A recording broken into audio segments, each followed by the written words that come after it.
Hello friends, welcome back my channel. आज मैं आपको 10 से 12 साल की एक बच्ची का मैं यहाँ पे गाउन कटिंग करने वाली हूँ, लड़की का। तो और फुल घेर में है, ये अम्ब्रेला फ्रॉक है, गाउन है ये। तो आप फुल लेंथ है इसकी। तो यहाँ पे मैंने 2 मीटर लिए हैं, और ये जो है ऊपर वाले जो मेन फैब्रिक है वो मैंने यहाँ पे 3 मीटर लिया, और ये जो है ये अस्तर है, ये मैंने 2 मीटर लिए हैं। ये सैटिन का कपड़ा है। तो यहाँ पर हम पहले फोल्ड कर लेते हैं, और यहाँ पर इसकी लेंथ देख लेते हैं। और देख करके पहले हम ऊपर की जो चोली होती है इसकी, वो हम कट कर लेंगे। तो इसके लिए मैं यहाँ पर जो मुझे जितना लेना है वो, जैसे से हमें यहाँ पे 10.5 इंच लेनी है, तो 1 इंच बढ़ा करके हम स्टिचिंग के लिए लेंगे। तो 11.5 इंच पर यहाँ पर मैंने मार्क कर दिया है। तो हमें यहाँ पे जो चोली है, उस ऊपर की जो गाउन के ऊपर का जो पार्ट होता है वो मुझे 10.5 इंच ही रखनी है, उससे ज़्यादा नहीं रखनी है। तो यहाँ पर मैं ये ले रही हूँ। अब चलिए मैं यहाँ पे मार्किंग कर लेती हूँ। तो चलिए पहले शोल्डर की मार्किंग करते हैं। तो शोल्डर यहाँ 7 इंच लेंगे, और 7 इंच चूँकि बोट नेक में बनाने वाले हैं इसलिए 7 इंच लेते हैं। तो आप भी कभी भी बच्चे का भी बनाए तो 7 इंच ही लें बोट नेक के लिए। और नीचे में मैंने लिया है आर्म होल जो है वो मैंने यहाँ पर 6 इंच लिया है, 6 इंच। और शोल्डर जो है वो 7 इंच लेना है हमें। और ले करके और नीचे से अभी हम ऐसे करके, और ये स्लीवलेस है, इसमें हमें स्लिप्स नहीं लगानी है, विदाउट स्लिप्स की बनानी है। तो यहाँ पर मैं यहाँ पर थोड़ा सा क्रॉस, चूँकि ऊपर में 7 इंच है शोल्डर और नीचे 6 इंच है, तो थोड़ा 1 इंच का फर्क पड़ रहा है, तो क्रॉस में जाएगा। उसके बाद मैंने लाइन खींच दी। अब हम चेस्ट की मार्किंग करेंगे। तो यहाँ पर मैं चेस्ट ले लेती हूँ। तो जो भी आपके अकॉर्डिंग जो आपने माप लिया उसके हिसाब से लीजिए। जैसे मैं यहाँ पर 7.25 इंच पे ले रही हूँ, और 2 इंच की हम यहाँ पे मार्जिन ले लेंगे। 7.25 इंच पे चेस्ट की मार्किंग की है, और यहाँ पर मैंने वेस्ट की मार्किंग कर दी है। यहाँ पे 7 इंच थी चेस्ट थी वेस्ट की, और उसमें 2 इंच की मार्जिन लेकर के वहाँ पे मैंने कर दिया है, क्रॉस में लाइन खींच दी है। और चेस्ट जो भी आप मेजर करते हैं बच्चे की, तो गाउन बनाने के लिए या बड़े की, तो 4 इंच उसमें आपको एक्स्ट्रा जोड़ना होता है, उसका 1/4 लेना होता है।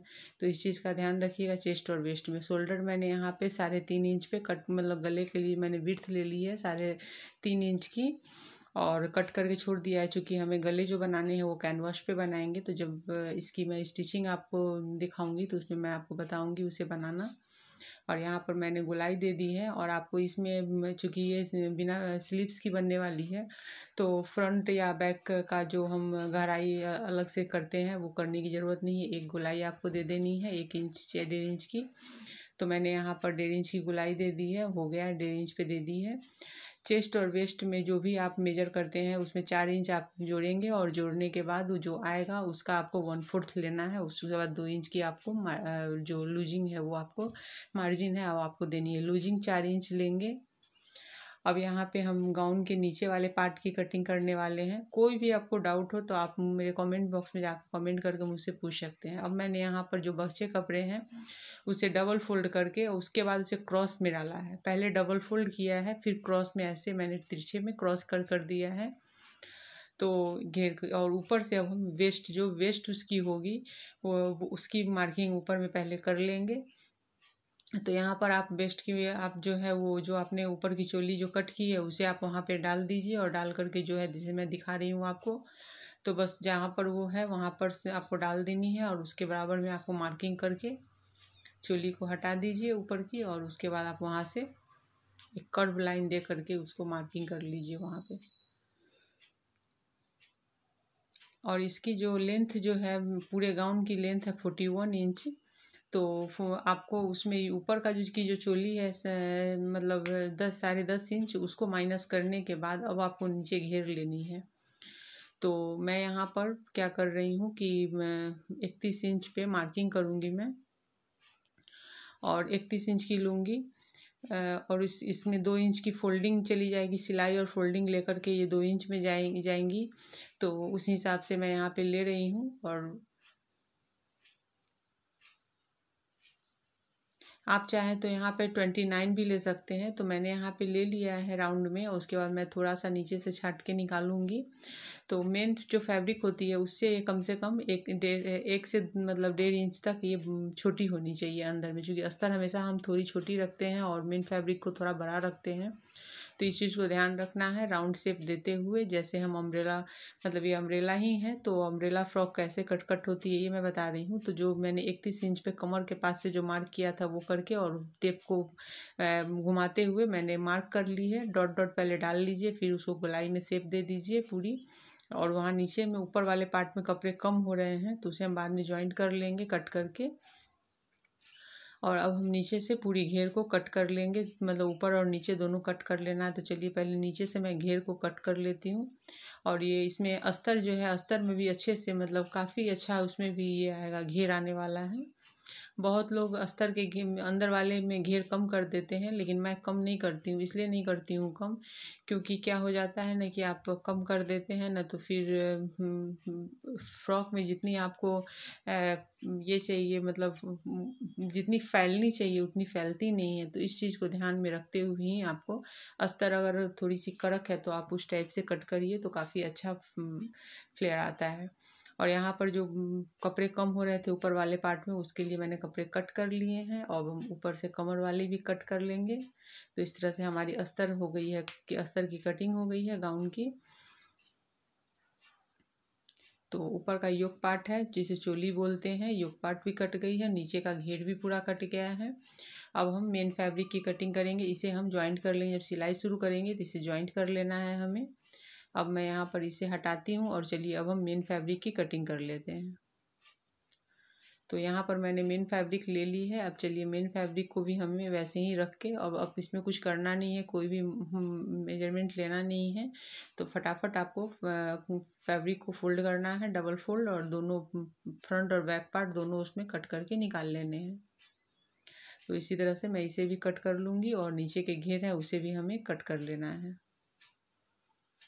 तो ये हो गए हैं, कट हो गए हैं। चलिए तो इसे अभी हम साइड में रख देंगे, और मेन घेर बनाने के लिए अभी मैंने इसे, तो यहाँ पर जो मैंने लिया है घेर, कपड़े इसके 3 मीटर थे, तो मैंने उसके अकॉर्डिंग मैंने पूरे कपड़े को अच्छे से डबल फोल्ड करके, उसका क्रॉस में मैंने 2 बार फोल्ड किया है इसे।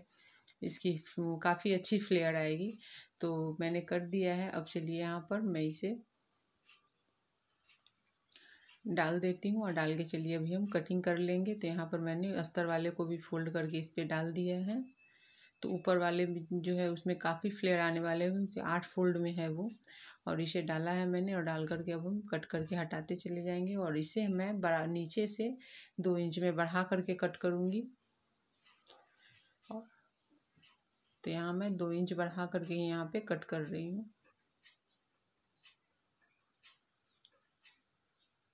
क्योंकि जो स्टिचिंग में भी जाएगी एक हाफ इंच चली जाएगी। और नीचे से आप फोल्डिंग कर दीजिए, या फिर आप, अगर आपको फोल्डिंग करनी है तो फिर आप इतना लीजिए, और अगर आपको फोल्डिंग नहीं करनी है, नीचे से पिको करवानी है या ओवरलॉकिंग, तो आप 1 इंच कम भी लेंगे तो चलेगा। तो मैंने यहाँ पे ले लिया है। तो ये आप देख सकते हैं, ऊपर से मैं नीचे जब जा रही हूँ तो 31 मुझे पूरी जो ये मेज़र करके मैं देख रही हूँ। यहाँ पे मैं आपको ऊपर से दिखाती हूँ। देखिए यहाँ पे मैंने रख दिया है कमर वाले पार्ट पे, और यहाँ पर आकर के आप देख सकते हैं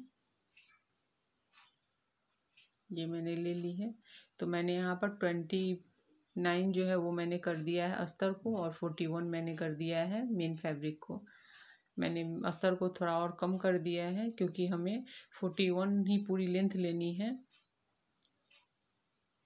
तो 31 यहाँ पर जो घेर बनी है, और ये 10 इंच की, 10.5 इंच की ये रेडी होगी। ऊपर से जो चोली लगेगी वो, तो मिला करके हमें 41 हमें पूरी लेंथ अपनी मिल जाएगी। तो यहाँ पे मैं इसे फोल्ड करके रख देती हूँ। अब चलिए हम इसकी स्टिचिंग करना शुरू करेंगे। और फ्रेंड, वीडियो मेरी पसंद आ रही हो तो वीडियो को लाइक शेयर और कमेंट करना ना भूलें। चैनल पर नए हो तो चैनल को सब्सक्राइब कर लो, और बेल के आइकन को क्लिक कर दो। तो यहाँ पर हमने शुरू कर दी है। तो पहले हम चोली जो है, जो योक पार्ट है, उसमें अस्तर लगा करके, और उससे पहले हम अटैच कर देते हैं। तो फटाफट चलिए पहले अटैच करने का काम शुरू करते हैं। पहले इन दोनों को अटैच कर लेंगे। उसका नीचे की घेर है, तो एक एक करके दोनों घेर को हमें अटैच कर लेना है उसके अस्तर के साथ में। तो पहले इसे कर लेते हैं हम।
तो इस तरह से हमारी जो दोनों घेर है वो भी रेडी हो गई है और यहाँ पर इस पे भी लग गए हैं। अब हमें गले बनाने हैं, तो मैंने कैनवास ले लिया है। हमें यहाँ पे बोट नेक बनाने हैं, तो यहाँ पे हम 3.5 इंच जो है उसकी हम विड्थ रखने वाले हैं। और आपको जो लेंथ लेनी है, तो मैं अब फ्रंट पार्ट में 3.5 इंच की इसकी लेंथ भी लेने वाली हूँ। तो आप देख लीजिए, जैसे अगर आप चाहें तो आप 3 इंच भी ले सकते हैं इसकी विड्थ। तो यहाँ पर मैंने ले ली है। 4 इंच तक आप रख सकते हैं, इसकी कोई प्रॉब्लम नहीं है। 4 इंच तक भी आप विड्थ रख सकते हैं। और लेंथ आपको बच्ची की है, छोटी बच्ची की है, तो 3.5 से ज़्यादा मत लीजिए, 3.5 से 4 इससे ज़्यादा नहीं। तो मैंने 3.5 आगे का लिया है। फ्रंट नेक और बैक नेक मैं 2.5 इंच की लेने वाली हूँ। और यहाँ पर आप सेप पट्टी से, मतलब इस तरह से आप फ्रेंच कर्व से आप दे सकते हैं, या फिर हाथ से भी आप गोलाई दे सकते हैं इसे। तो इस तरह से एक अच्छी बोट शेप आ जाती है। तो मेरी आ गई है। अब मैं इसे ऐसे करके टैप टैप और कट कर लूँगी। और कट करने के बाद तो इस तरह से इसे आप कर लें तो दोनों तरफ अच्छे से पूरी राउंड शेप आ जाती है। और उसके बाद साइड से हम 1/2 इंच या 1/4 इंच रखते हुए हम कट कर लेंगे। ज़्यादा मत रखिएगा यहाँ पर एक्स्ट्रा। और इसे करने के बाद कट कर लेते हैं। और ऐसे ही हम बैक नेक का भी रेडी कर लेंगे। उसके बाद हमें उसे कपड़े पे डाल करके, जैसे मैं अपने में, आप अगर मेरे पुराने व्यूअर्स हैं तो आपने देखा होगा कि मैं कैनवास पे कैसे इसे रेडी करती हूँ। तो ये मैं पेपर पेस्टिंग वाली है कैनवास, लेकिन मैं इसे पेस्ट नहीं करूँगी, मैं इसे डायरेक्टली मशीन से स्टिच करने वाली हूँ कपड़े पे डाल के। आप चाहें तो इसे कपड़े पे रख के, अस्तर वाले कपड़े पे रख के पहले इसे ये कर लीजिए, प्रेस करके इसे चिपका लीजिए। उसके बाद आप गले रेडी कर सकते हैं। तो यहाँ पे मैं आपको एक आसान तरीका बता रही हूँ। यहाँ पर आपको प्रेस करने की ज़रूरत भी नहीं पड़ेगी और आप स्टिचिंग करके ही आप बना लेंगे गले। तो यहाँ पर मैंने बैक पार्ट के लिए मैंने लिया है 3.5 इंच विड्थ और 2.5 इंच की मैंने लेंथ ली है। और इसे हम शेप दे देंगे कपड़े पे डाल करके, और 1 बाय 1 करके गले हम रेडी कर लेंगे।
तो यहाँ पे दोनों गले को मैंने यहाँ पे करके कट कर दिया है। अब पलट के आपको टॉप की सिलाई दे देनी है इस पे, और यहाँ पे ऐसे पलटना है, पलट के टॉप की सिलाई देनी है। और उसके बाद हम शोल्डर अटैच करके और फिर स्लीव्स के लिए हम पाइपिंग इसमें बना देंगे। हमें इसमें कुछ भी ऐसा नहीं, मतलब स्लीव्स लगानी नहीं है, तो साइड में हम पाइपिंग लगाने वाले हैं। तो चलिए पहले हम गले को की टॉप सिलाई दे देते हैं।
पे शोल्डर मैंने अटैच कर दिया है। तो अब हमें यहाँ पर जो ये मैंने पाइपिंग ले ली है, और इस पाइपिंग को हमें यहाँ पर कपड़े को मैंने क्रॉस में कट कर लिया है उरल पट्टी, और इसे हम दो डबल मतलब फोल्ड कर लेते हैं सिलाई करके, और इससे हम स्लीव्स की में मतलब इसे बना लेंगे, पाइपिंग दे देंगे, जैसे गले बनाते हैं वैसे बनेगा और बना लेना है हमें।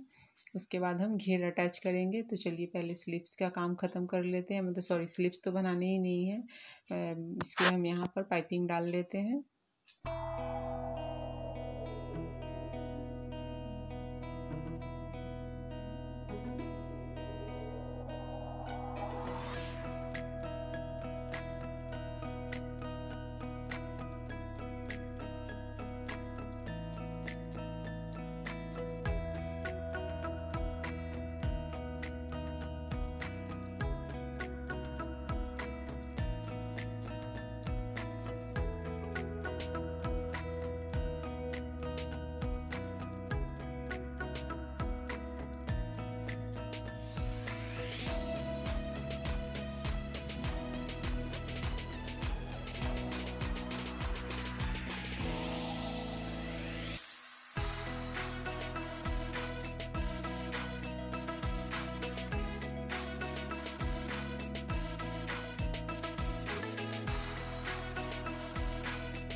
इस तरह से ये एक तरफ हो गई, दूसरी तरफ भी मैंने यहाँ पे कर लिया है। अब हमें घेर अटैच करना है, तो यहाँ पर हम घेर को दोनों तरफ अटैच कर लेंगे।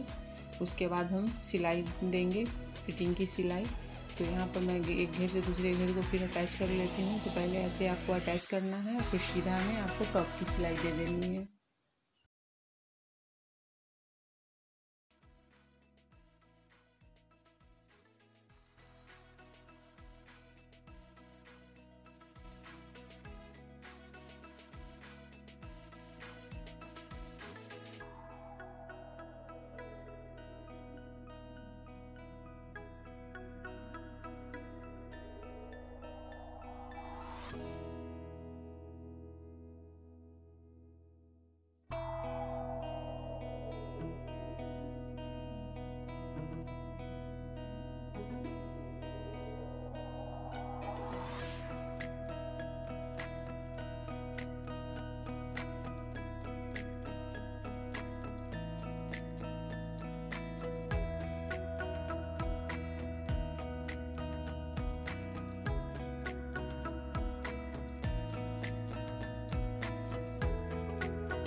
तो इस तरह से यहाँ पे हो गई है। अब चलिए यहाँ पे जो भी आपकी जो मेजरमेंट है उसके अकॉर्डिंग आप यहाँ पे मार्किंग कर लीजिए चेस्ट और वेस्ट की। और उसके बाद हम सिलाई वहाँ से हमें सिलाई कर लेनी है। और सिलाई करने के बाद फिर नीचे दोनों घेर को हमें अटैच कर देना है, जो कि अलग अलग। पहले हम कमर तक एक साथ सिलाई लाएंगे, उसके बाद अस्तर की सिलाई अलग और ऊपर के मेन फैब्रिक की सिलाई को हम अलग कर लेंगे, जिससे कि जब फ्रॉक पहनने के बाद, गाउन पहनने के बाद इसकी जो फ्लेयर है खूब दिखेंगी, खूब फैली हुई दिखेंगी ये। तो कमर तक मैं मार्किंग, तो मैंने यहाँ पर जो भी इसके चेस्ट और वेस्ट की जो मेजरमेंट थे उसके अकॉर्डिंग मैंने यहाँ पे फिटिंग डाल दी है। और डाल करके अब देखिए कमर से हमें 2 इंच नीचे आना है, 2 से 2.5 इंच आप नीचे आ जाइए। और यहाँ से आने के बाद आप अस्तर को, मैं मेन फैब्रिक को अंदर की तरफ कर रही हूँ और अस्तर को सिर्फ दोनों अस्तर को पकड़ के, ऊपर और नीचे के अस्तर को पकड़ के पहले हम अस्तर की सिलाई ऊपर से नीचे तक कर देंगे। और उसके बाद फिर हम मेन फैब्रिक की सिलाई अंदर की तरफ से निकाल करके फिर उसे हम कर लेंगे। तो यहाँ पर आप देख सकते हैं कि मैं यहाँ पे सिर्फ अस्तर की सिलाई कर रही हूँ, क्योंकि अस्तर और फैब्रिक की जब अलग अलग सिलाई हो जाएंगी तो इसकी घेर खूब दिखेंगी और खूब फैलेंगी ये।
इस तरह से इसकी पूरी सिलाई कंप्लीट हो गई है और नीचे की जो घेर है दोनों में मेन फैब्रिक और अस्तर दोनों में हमें पिको करनी है, तो वहाँ पे हम पिको कर लेंगे। आप चाहें तो पतली फोल्डिंग भी डाल सकते हैं, लेकिन पिको अच्छी लगती है और इससे घेर भी काफ़ी अच्छे दिखते हैं। आप चाहें तो वायर वाली जो पिको होती है वो भी आप इसमें करवा सकते हैं, ऊपर वाले मेन फैब्रिक में, और अस्तर को आप में पिको कर ले। तो इस तरह से देखिए इसका कुछ इस तरीके से लुक आया है फ्रेंड, काफ़ी अच्छा दिख रहा है।